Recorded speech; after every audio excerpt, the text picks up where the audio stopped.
No one's crazy. Your personal experience with money make up maybe 0.0000001% of what's happened in the world, but maybe 80% of how you think the world works. Let me tell you about a problem. It might make you feel better about what you do with your money and less judgmental about what other people do with theirs. People do some crazy things with money, but no one is crazy. Here is the thing: people from different generations raised by different parents who earned different income and held different values in different parts of the world, born into different economies, experiencing different job markets with different incentives and different degrees of luck, learn very different lessons. Everyone has their own unique experience with how the world works, and what you have experienced is more compelling than what you learn secondhand. So, all of us, you, me, everyone, go through life anchored to a set of views about how money works that vary wildly from person to person. What seems crazy to you might seem senseful to me. The person who grew up in poverty thinks about risk and reward in ways the child of a wealthy banker cannot fathom if we try.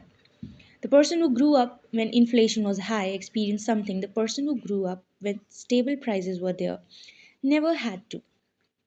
The stockbroker who lost everything during the Great Depression experienced something the tech worker basking in the glory of the late 1990s can't imagine. The Australian who hasn't seen a recession in 30 years has experienced something no America ever has. On and all, the list of experiences is endless. You know stuff about money that I don't, and vice versa. You go through life with different beliefs, goals, and forecasts than I do. That's not because one of us is smarter than the other or has better information. It's because we have had different lives shaped by different and equally persuasive experiences. Your personal experience with money make up maybe 0.00001% of what happened in the world, but maybe 80% of how you think the world works. So, equally smart people can disagree about how and why recession happened, how you should invest your money, what you should prioritize, how much risk you should take, and so on. In this book on 1930 America, Frederick Lewis Allen wrote that the Great Depression marked millions of Americans inwardly for the rest of their lives. But there was a range of experiences. 25 years later, as he was running for president, John F. Kennedy was asked by a reporter what he remembered from the Depression. He remarked, I have no first hand knowledge of the Depression. My family had one of the great fortunes of the world, and it was worth more than ever then. We had bigger houses, more servants, and traveled more. About the only thing that I saw directly was when my father hired some extra gardeners just to give them a job so that they could eat. Really did not learn about the Depression until I read about it at Harvard. This was a major point in the 1960 election. How people thought could someone with no understanding of the biggest economic story of the last generation be put in charge of the economy? It was, in many ways, overcome only by JFK's experience in World War II. That was the other most widespread emotional experience of the previous generation and something his primary opponent, Hubbard Humphrey, didn't have. The challenge for us is that no amount of studying or open mindedness can genuinely recreate the power of fear and uncertainty. I can read about what it was like to lose everything during the Great Depression, but I don't have the emotional scars of those who actually experienced it. And the person who lived through it can't fathom why someone like me could come across as complacent about things like owning stocks. We see the world through a different lens. Spreadsheets can model the historic frequency of big stock market declines, but they can't model the feeling of coming home, looking at your kids, and wondering if you have made a mistake that will impact their lives. Studying history makes you feel like you understand something, but until you have lived through it and personally felt its consequences, you may not understand it enough to change your behavior. We all think we know how the world works, but we have all only experienced a tiny sliver of it. As investor Michael Batnick says, some lessons have to be experienced before they can be understood. We all are victims in different ways to the truth. In 2006, economists Ulrich Malmendier and Stephen Nagel from the National Bureau of Economic Research dug through 50 years of the Survey of Consumer Finances, a detailed look at what Americans do with their money. In theory, people should make investment decisions based on their goals and the characteristic of the investment option available to them at that time. But that's not what people do. The economists found that people's lifetime investment decisions are heavily anchored to the experience those investors had in their own generations, especially experiences early in their adult life. If you grew up when inflation was high, you invested less of your money in bonds later in life compared to those who grew up when inflation was low. If you happened to grow up when stock market was strong, you invested more of your money in stocks later in life compared to those who grew up when stocks were weak. The economists wrote, our findings suggest that individual investors' willingness to bear risk depends on personal history, not intelligence or education or sophistication, just the dumb luck of when and where you were born. The Financial Times interviewed Bill Gross, the famed bond manager, in 2019. Gross admits that he would probably not be where he is today if he had been born a decade earlier or later. The piece said, Gross' career coincided almost perfectly with a generational collapse in interest rates and gave bond prices a tailwind.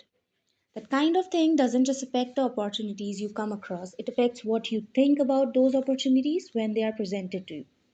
To Gross, bonds were wealth generating machines. To his father's generation, who grew up with the and endured higher inflation, they might be seen as wealth incinerators. The difference in how people have experienced money are not small. Even among those you might think are pretty similar. Take stocks. If you were born in 1970, the S&P 500 increased almost tenfold. Adjust for inflation, during your teens and 20s, that's an amazing return. If you were born in 1950, the market were literally nowhere in your teens and 20s adjusted for inflation.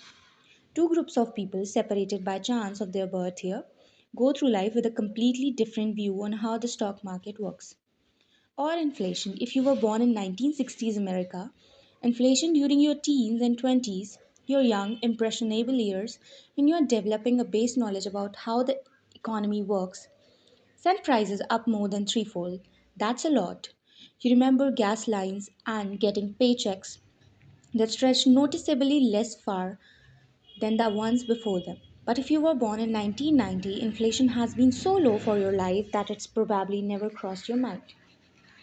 America's nationwide unemployment in November 2009 was around 10%, but the unemployment rate for African American males aged 16 to 19 without a high school diploma was 49%. For Caucasian females over age 45 with a college degree, it was 4%. Local stock market in Germany and Japan were wiped out during World War II. Entire regions were bombed out. At the end of the war, German farms only produced enough food to provide the country's citizens with 1,000 calories a day. Compare that to the US, where the stock market more than doubled from 1941 through the end of 1945 and the economy was the strongest it had been in almost 2 decades.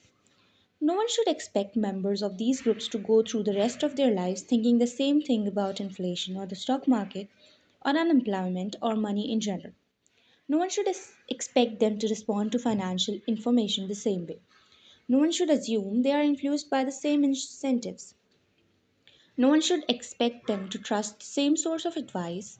No one should expect them to agree on what matters, what's worth it, what's likely to happen next, and what's the best path forward is.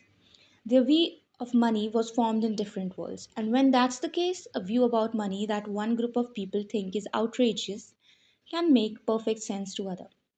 A few years ago, the New York Times did a story on the working conditions of Foxconn, the massive Taiwanese electronic manufacturer. The conditions are often atrocious. Readers were rightly upset, but a fascinating response to the story came from the nephew of a Chinese worker who wrote in the comments section. My aunt worked several years in the Americans call sweatshops. It was hard work, long hours, small wage, poor working conditions. Do you know what my aunt did before she worked in one of these factories? She was a prostitute. The idea of working in a sweatshop compared to that old lifestyle is an improvement. In my opinion, I know that my aunt would rather be exploited by an evil capitalist boss for a couple of dollars than have her body be exploited by several men for pennies. That is why I am upset by many Americans thinking we do not have the same opportunities as the West.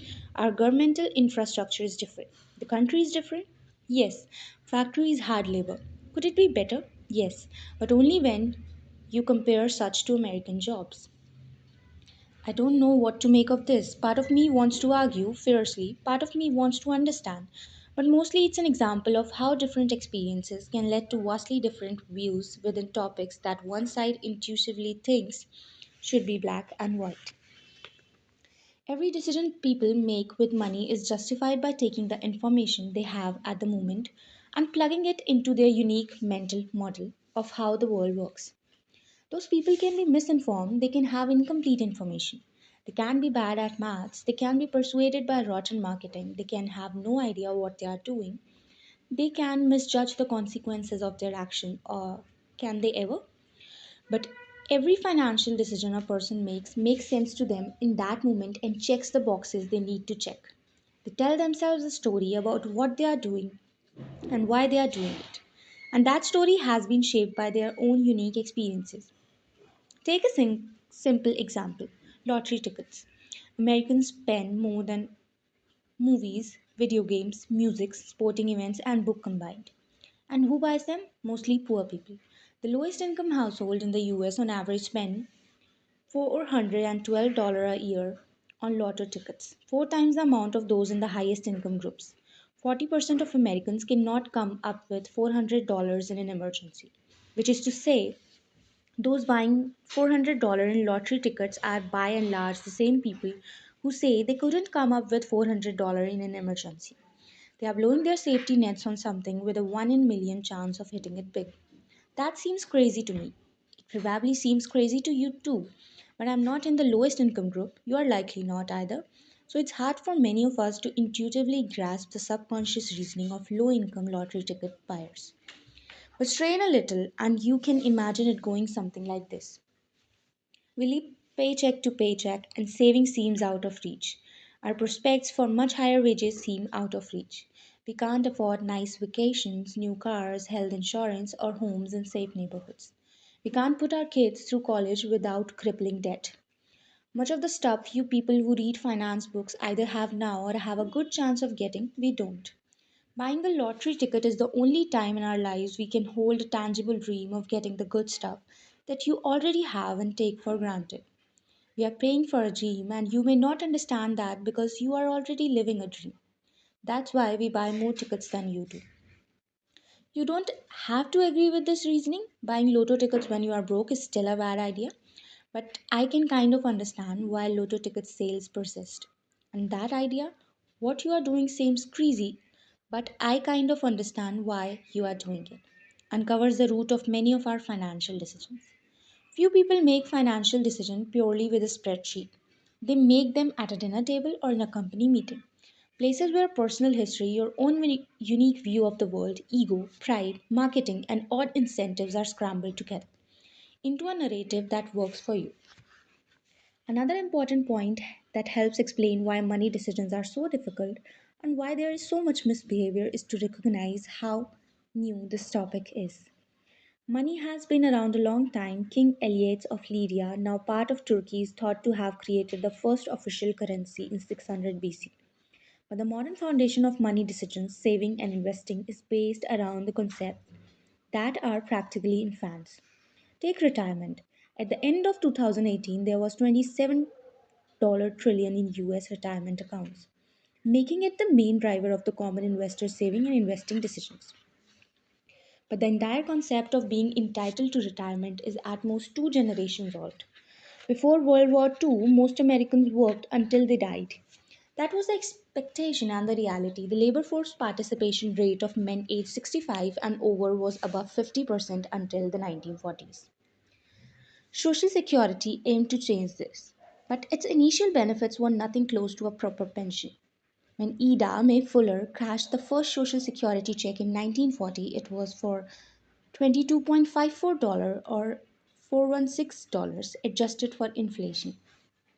It was not until the 1980s that the average Social Security check for retirees exceeded to $1,000 a month adjusted for inflation. More than a quarter of Americans over age 65 were classified by the Census Bureau as living in poverty until the late 1960s. There is a widespread belief along the lines of everyone used to have a private pension, but this is wildly exaggerated. The Employment Benefit Research Institute explains only a quarter of those aged 65 or older had pension income in 1975. Among that lucky minority, only 50% of household income came from a pension. The New York Times wrote in 1955 about the growing desire but continued inability to retire. To rephrase an old saying, everyone talks about retirement, but apparently very few do anything about it. It was not until the 1980s that the idea that everyone deserves and should have a dignified retirement took hold, and the way to get that dignified retirement ever since has been an expectation that everyone will save and invest their own money. Let me reiterate how new this idea is. The 401k, the backbone savings vehicle of American retirement, did not exist until 1978. The Roth era was not born until 1998.